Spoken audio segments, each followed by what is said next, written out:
This is the Blood Red Podcast from the Liverpool Echo.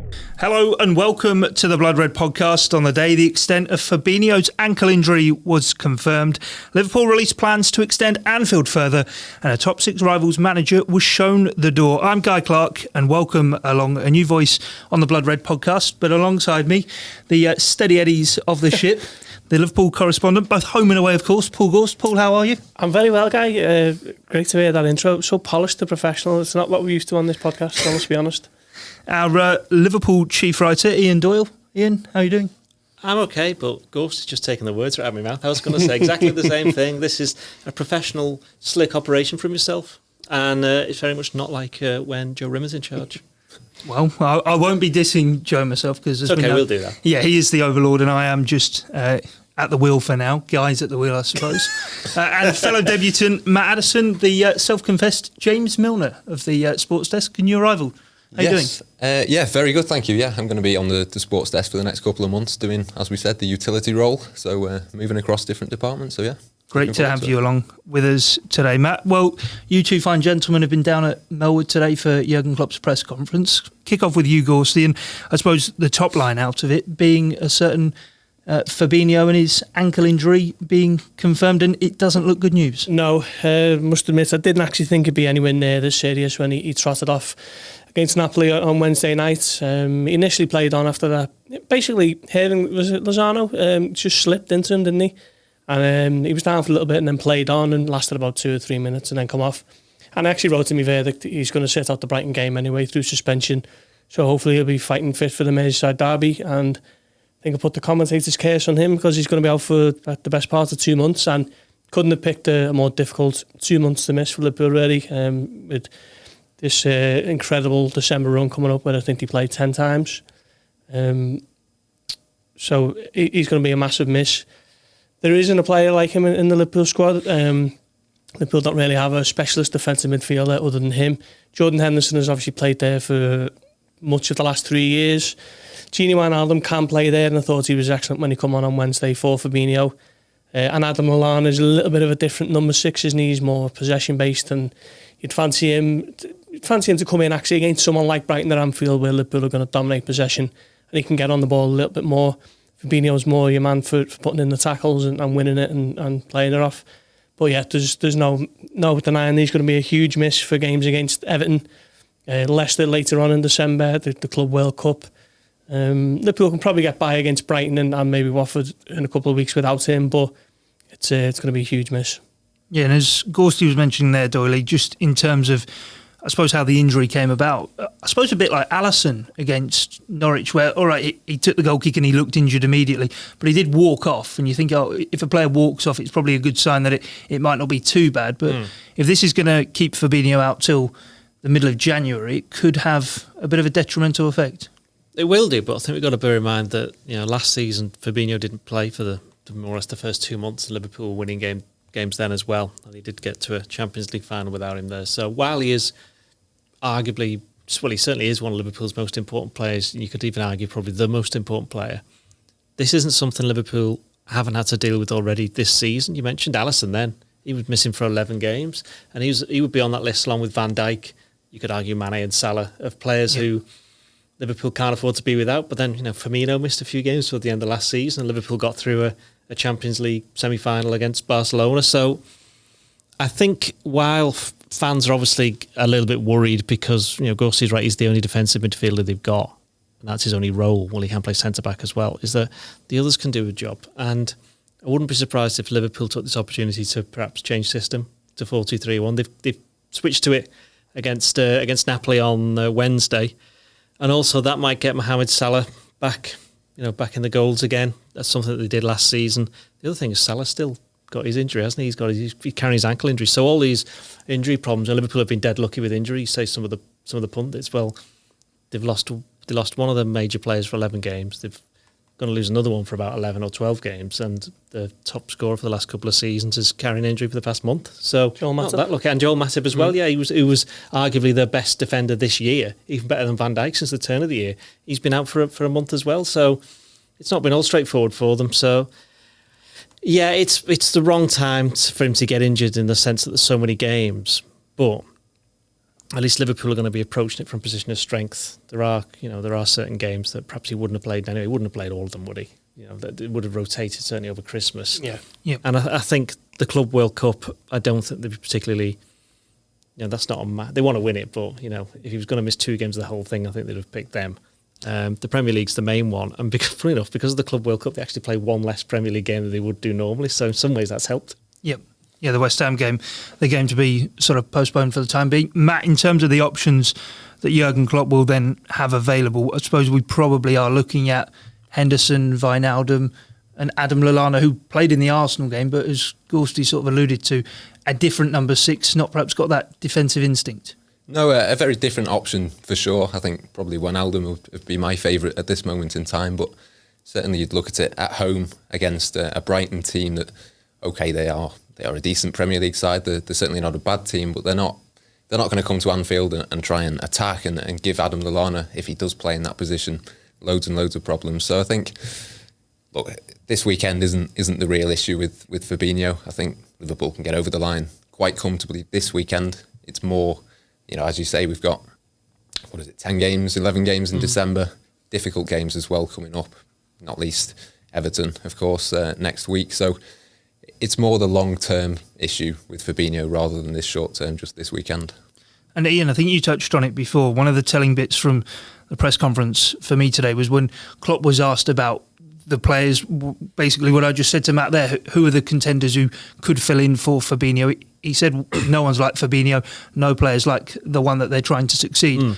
But then said, we can always change shape. You said about it before, and you've said it time and time again through this season, how Liverpool, we all look at it as 4-3-3, but so often do change it, and might be the chance to do that now. Yeah, I mean, it was this. As I said, it was this time last year, wasn't it? They just started to do it. I think it was a couple of weeks earlier. That was partly because Shaqiri was in form, and they needed to get him in the team. And Shaqiri's back now. Finally he's back. So it'll be. I would expect him to play a few games over the coming weeks. So it has opened up the midfield for other people though, because if Henderson or Wijnaldum or even Milner are going to go back into that position, then there's another position for Oxlade-Chamberlain. Naby Keita, who we've hardly seen anything of, and Shaqiri, who just mentioned. So, in that sense, it will lead to a bit of a change of style for Liverpool, but that doesn't necessarily mean it's a bad thing because, some teams might have said, we know how to play against Liverpool because they're going to play this, that, and the other, and now it's kind of all in the air a little bit again. Now they've got the reason. I'm trying to take a positive out of a very negative situation. You'd still want Fabinho to be fit. You want him to be playing in all the games because he's the best at what he does. But it could give Liverpool an option to do something a little bit different, and they do have the players to do it. Yeah, and on that theme, Gorsty, talking of the options, in recent weeks, I've been really impressed by Alex Oxlade-Chamberlain, and so much he's been told or has been said about how now he's a central midfield player. It seems as though he's at that time in his career where he has to have one position nailed down. You can't keep putting him out on the wing. Perhaps this might solve a bit of a headache for Jurgen Klopp of whether it be Wijnaldum or whether it be Henderson slot back and find a way to get Oxlade-Chamberlain in the team, because neither Henderson nor Wijnaldum have probably deserved to be dropped either. Yeah, it's a good point. I think Alex Oxlade-Chamberlain left Arsenal because of frustrations over not being played in central midfield.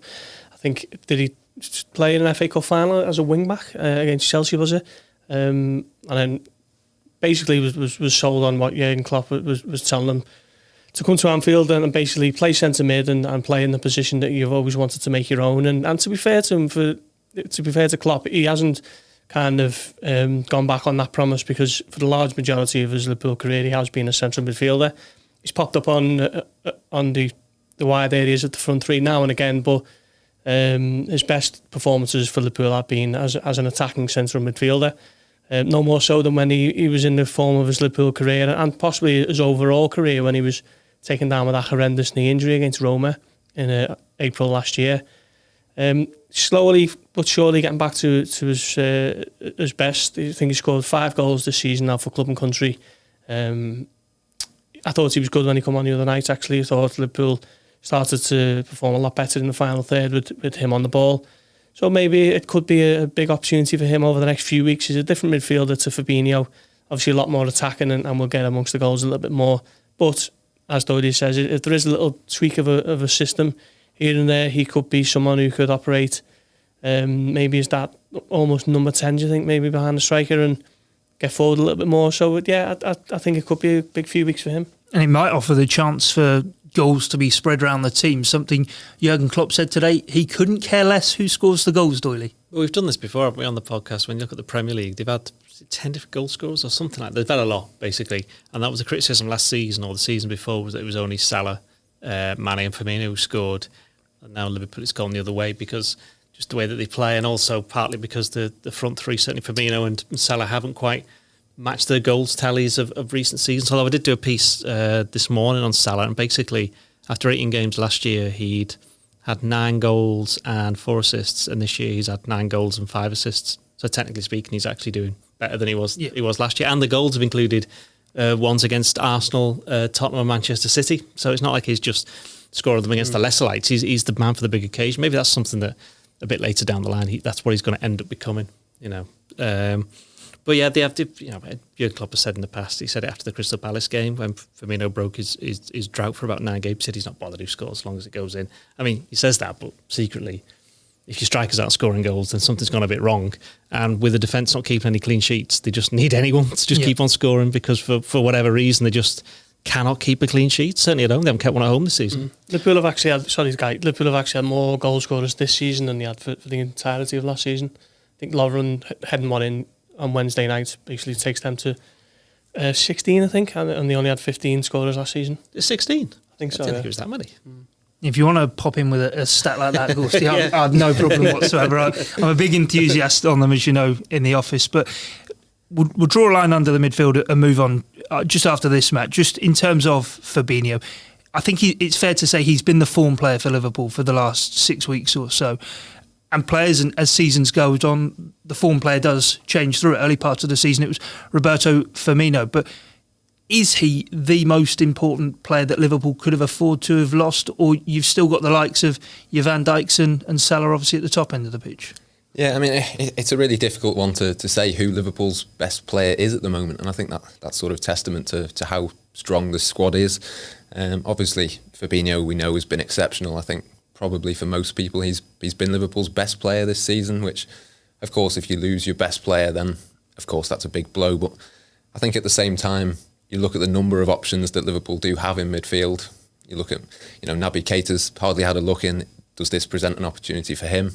Xherdan Shaqiri, we've talked about already. Potentially he can come in. Another option again for Jurgen Klopp. I think he's only played, 12 minutes in the Premier League this season. So it just, at the same time as it's obviously a horrible thing to happen, it is in a position where you think there are other options. I mean, let's say Andy Robertson got injured for a sustained period of time. I think that would probably be a little bit more of a concern for Jurgen Klopp, just because of the lack of cover in that position. Well, we started on bad news with Fabinho's injury, but good news now. And Doyle and I, earlier today, the podcast went out speaking about the plans for the Anfield Road stand to be expanded, 7,000 seats to be added to it, Gorsty. A good news story out of Anfield, quite literally. Yes, it's huge. The public consultation has started today. Liverpool want to expand it up to 61,000, but a lot depends on the residents of the area and how they respond to this news. If it's popular, there'll be a second consultation in the new year, and then if that again is proven to be quite successful, Liverpool will apply for planning permission, I think. So that's basically the stages that they're looking at the moment. It's costing an estimated 60 million. The money isn't coming from the club owners; it's being from Liverpool's creditors. So that's probably a good sign, really, that the club is self-sufficient and they're able to do it without lending money off their owners. So yeah, it's all looking promising. Obviously, the main stand's been a massive success since that was unveiled in September 2016, I think. So that 61,000 capacity will take them up to the 3rd highest in the Premier League, and they're also applying for a year-long concert application, which basically means that they're able to have big shows on Anfield as and when the football schedule dictates. Obviously, it seems like that all went quite well over the summer with, was it Pink and Bon Jovi, was it? Take That. Yeah, don't forget Take That. Yeah. Never forget Take That. Yeah, you were at that one, weren't you? So yeah, it all seems like it's positive at the moment on the Anfield Stadium front, but I think it does depend on how the residents of the area kind of react to the plans. Matt, we were looking at the pictures in the office, and it does look like main stand lights, doesn't it? It's going to connect to it. Yeah, exactly. I mean, it just seems to fit so perfectly with the main stand, and obviously you touched on it there. The success of that, you've got to say, if they can replicate the success again, it's just another huge step forward. And I think most of the 7,000 increases is general admission as well, which I think is absolutely massive for local fans and fans of the club all over the world, really, to be able to get hold of more tickets. And obviously it's a long way off being completed, and it needs to go through a lot more processes yet. But the fact that the club have come out this week and sort of put down a marker, if you like, it's certainly a step in the right direction. Guy, what's your favourite Take That song? We've had this in a pod before, but you've not been in it, so... I wouldn't know where to start. Oh, you can't say that. No, Patience. I'll go for that one. It's the first one that came into my mind. Rule the World was Rule the World was a good one. Yeah, true. You're not playing, or...? I have no idea. I was going to say, would you put me on the spot like that? I was trying to think of them. For me, it'd probably have to be after they reformed, because despite perhaps the looks for those on YouTube, you are 23 years of age. Yeah, I'm actually a bit too young to remember them. I never said that. Around. Yeah. No, of course you didn't. Not on camera, at least. No. One aspect of the press conference, before we move on from that and look ahead to the Brighton game and just other sort of topics to go on, and I wanted to mention Gorst. He was the final question today about managerial pressure. Obviously, Unai Emery sacked at Arsenal. Klopp was asked about it, and it was one of those, you often with Klopp, when a question is being asked to him, you can see the cogs turning. He's trying to work out what's being asked to him. Yeah. And then when the final sentence was delivered about, and how do you cope with your mental health, he visibly was shocked to even sort of take the question, but he handled it very, very well, and it was an insightful answer from it. It was. That came from a Norwegian reporter, Ingrid. Can't quite pronounce her surname, so apologies for that, Ingrid. But it was an interesting question. It was all about mental health, and not something that managers really get asked about too much, specifically their own. Maybe it might come up now and again if a certain player is being very public and brave with any issues they may be having, but you never really hear about managers suffering it, which is strange because it's something that affects everyone. So Klopp took his time and answered it and said a big thing for him is he just ignores everything outside of his little bubble, so he's not listening to what his critics are saying or even what his people who support him are saying. He's very, very much focused on his job and just deals with the people at Melwood and at Anfield. And then he thanked the reporter, didn't he, for the question, because he said, no one ever really cares about how we feel. So thank you very much for that question. But yeah, it was if you haven't seen the press conference, it's worth having a look on our Blood Red channel just to get an insight into how he answered that, because I thought it was very interesting. I think Liverpool's, funny enough, is one of the jobs where people have been affected in the past, whether it's physically or mentally. You look at Gerard Houllier with his...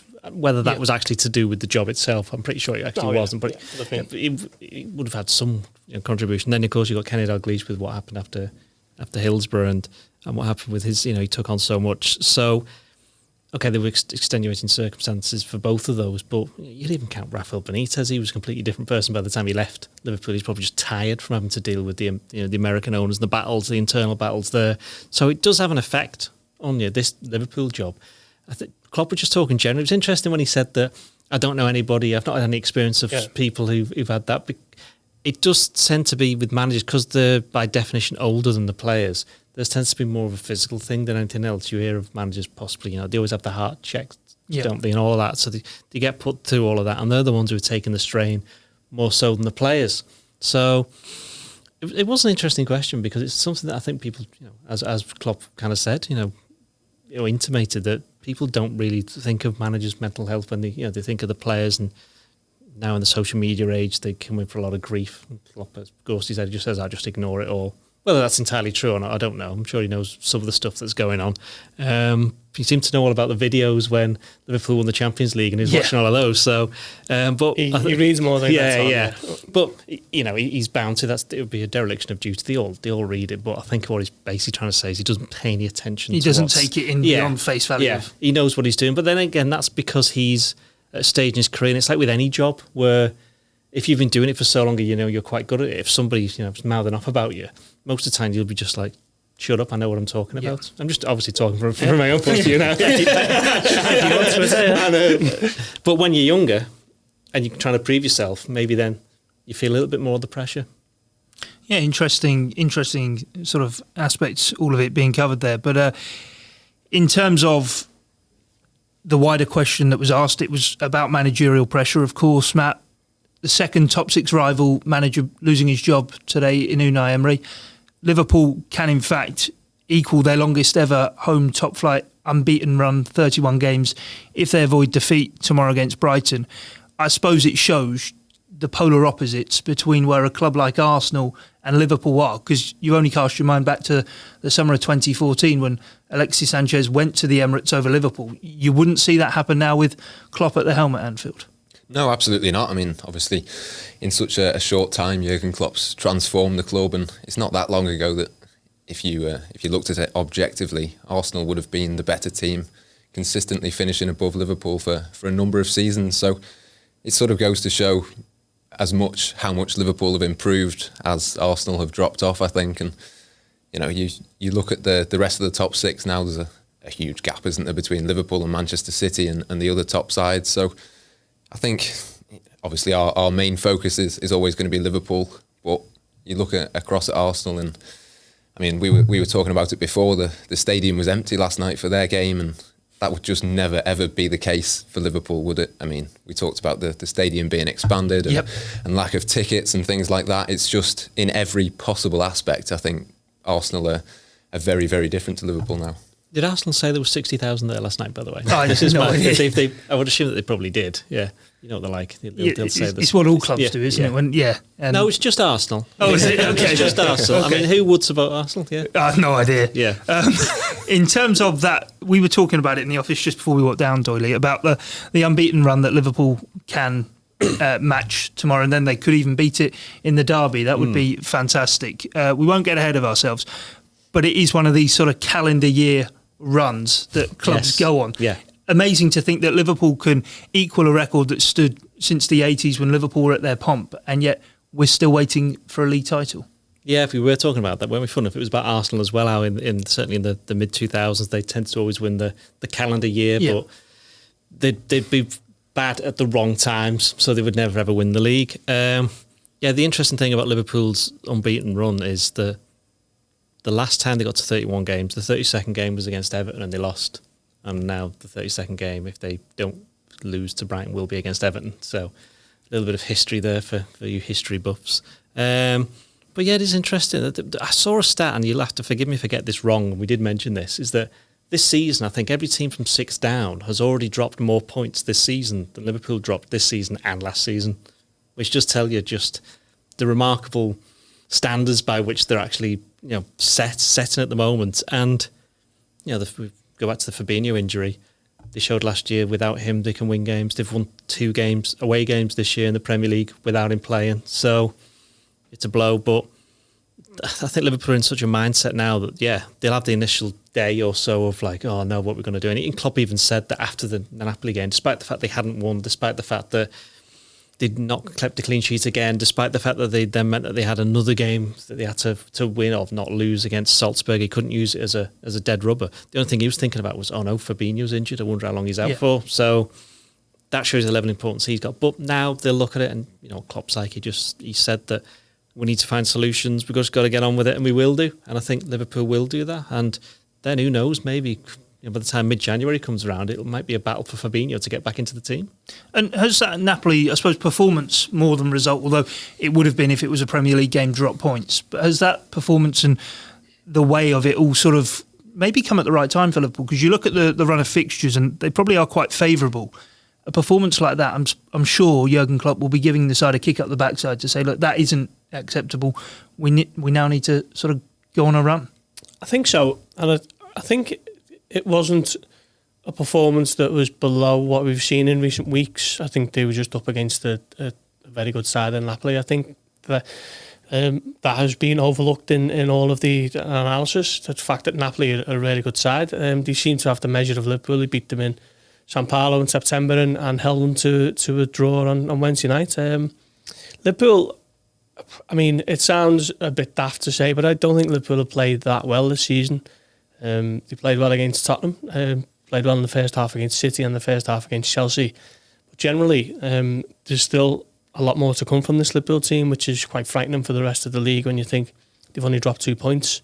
But generally, Liverpool have had to dig deep and slug it out, and it's been the mental strength and character that's got them over the line more so than the quality. So I think once the quality does kind of sprout and show itself on a more regular basis, then Liverpool will be a real force, because it's incredible that they're doing so well without, in my estimation, playing particularly, as well as what we've seen over the last 2 years. I think they need a big win. And you look at the next 4 league games, what was it? Brighton at home, Everton at home. As much as it's Everton, A, it's at home, and B, Everton are struggling.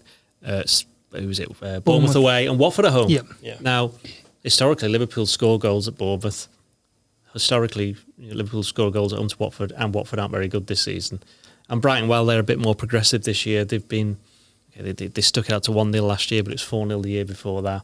Liverpool put 5 past them a couple of years ago down at their stadium. So... if Liverpool can't get the goals going in these games, then perhaps maybe there is an issue, because you can't blame Fabinho for Liverpool not scoring some goals. As has been said, this run of games is possibly ones where they probably didn't really need him. If you were going to rest him for games, maybe not Everton, but certainly the other 3 you go, might not play him in that one. It's a bit later on when you get to the Leicester game and possibly Tottenham in the middle of January, and certainly the Salzburg one in the Champions League, the ones where they might have to think again about doing things differently. But Shaqiri's back. Do they rest Salah? I'm sure will come onto the team news in a bit for Brighton. I mean, there is scope for Liverpool to start hitting the back of the net again more regularly and keep a clean sheet. And one I wanted to mention to you, Doyle, is Potter's been working his magic at Brighton. He's got a new contract a new already. 6-year deal, yeah. Unbelievable. He's been in charge for about 5 minutes. Yeah, through to 2025. I mean, it's like Alan Pardew. It smacks me in the face of Alan Pardew.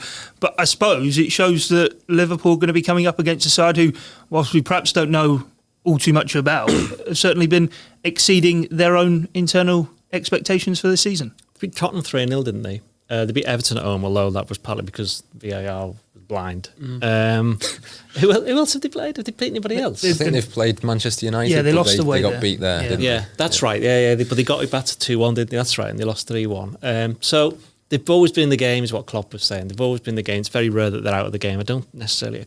You'll have to forgive me. They may have lost a home game really badly early in the season. But the first game of the season, did they lose? Was it Southampton? 3-0. I've got a feeling they lost. Yeah, but... I don't even know where they are on the table. I'm struggling to remember any of that. I was going to say this smacks me in the face of sort of the point I was going to make in terms of they haven't been awful. They've got Graham Potter in charge, a guy who's largely made his name in Sweden. Yep. I know they've filled out the team this year with a number of players who are lower profile, who we don't really know. They play this wacky 3-5-2 formation, but other than that, I don't know where they sit in the table, which teams they've beaten. And I suppose are they top half? You know what? Rather than us just churning on about it, I'll have a look. 12th. That's the top half if you turn it upside down. How many points did they go? 15. So they're only 5 points off 5th. That's right, isn't it? Yeah. Is that right? 5 points off 5th? Exemplary research. That's the way they'd look at it. That's the way they'd look at it. Yeah. So I couldn't believe Knockout had left. I was watching the game the other day, and he was like playing for another team. I was like, "What's going on here? Where did he leave?" Yeah, he's gone to Fulham these days. But I suppose, Matt, it does show that at Anfield, Liverpool need to be the aggressors' superior side, but Brighton are going under the radar so much so we didn't know where they were. Of course, yeah. I mean, obviously, any team in the Premier League, it is a bit of a cliche, but any team can beat any team on the day, and Liverpool will have to be aware of that, of course. But look, I can't remember the last time Liverpool dropped points against, these lesser teams, if you want to call them that. So certainly there should be no sort of qualms about Liverpool getting the job done or being able to do that. There's no reason to suggest that they won't win. And I've got to say, I'm fairly confident. They lost 3-0. They won 3-0 at Watford on the first day, but you're right. They did get beat by Brighton at home by Southampton at home 2-0, and they lost to Leicester last time out. Of course, Klopp mentioned that. He said it was he watched the game and it was a bit of a tough one for Leicester until they got that first goal. Well, we might as well then, because we've nothing else to say on Brighton, get on to our team selections and our predictions for the weekend's game. They have lost twice to Aston Villa. There you go. They've lost twice to them. Yeah, because they've been in the League Cup as well. Cup, right, yeah. Okay. It could have been them that Liverpool were facing, of course, in the quarter-final. But anyway, we'll get on to the team. I suppose in goal, unanimous decision? think so, yeah. Alisson Becker, the man in goal. The back four, by and large, has been Trent, Lovren, Van Dijk and Robertson. Matip is still out, so again... Joel Matip's getting assessed today. I think the players are arriving for training as we were leaving Melwood, so I think the training today. I'd be shocked if Matip was in the team, but it's not a 100% definitely ruled out. But I'd expect Lovren to start ahead of him and continue his good form, to be fair. He played well the other night. Van Dijk alongside him, obviously, and Alexander-Arnold's got to come back in to right back for me. I just don't fancy Joe Gomez at right back. I was going to say, Trent was very much missed on Wednesday night. Yeah, he was. Henderson played quite well, actually, when he went to right back. I think Milner will play left back. Don't think Robertson's going to play. I think he's due a rest. He's another one who's been carrying an injury. Ankle, so again, Liverpool lucky with injuries. Yeah, that is obviously the thing until... Oh, wait, no, maybe not. Matt, we're going to the midfield three. I think this is where the debate will probably centre around the number 6 role, the holding midfield role. Who would you go for there, Matt? I think I would go for Gini Wijnaldum. I just think he's done that a little bit better than Adam Lallana has shown in the past. Probably he's the most likely to go in. But then alongside him, a couple of different options. I think Naby Keita, did Jurgen Klopp say today that he was back in? I think it's probably, if he's going to get a chance over the next few weeks, possibly Brighton at home is a decent one to put him in.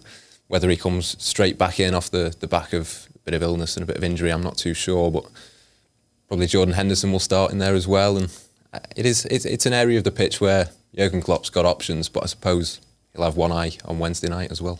So your 3 you're going for in the midfield?